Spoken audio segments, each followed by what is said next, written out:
পাতাটা হচ্ছে ঘেটফুল পাতা, আজকে এটা রান্না করব। ঘেটফুল পাতা কড়ার মধ্যে দিয়ে দিলাম, শুধু কড়ার মধ্যে দিলাম,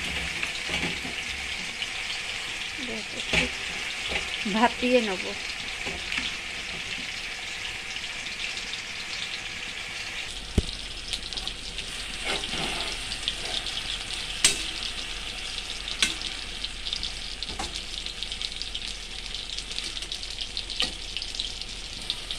তারপর কতটা কমে গেছে, এবার এর মধ্যে একটু লবণ দিয়ে দেবো।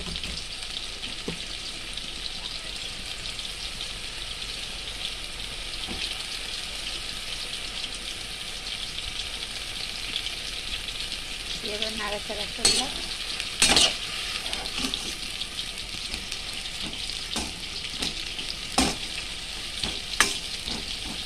জলটা বেরিয়ে যাচ্ছে, জলটা বেরো, এটা শুকনো শুকনো হোক। পাতাটা শুকনো শুকনো হয়ে গেছে, এবার এটাকে শিলে বেটে নেব। দেখো পাতাটা বেটেছি, শুকনো লঙ্কা আর রসুন থেতো করেছি, কালো জিরে আর বেশ কাঁচা লঙ্কা আর পেঁয়াজ, বেশি করেই পেঁয়াজ দিতে হবে। চলো রান্নাটা তেলে দিলাম,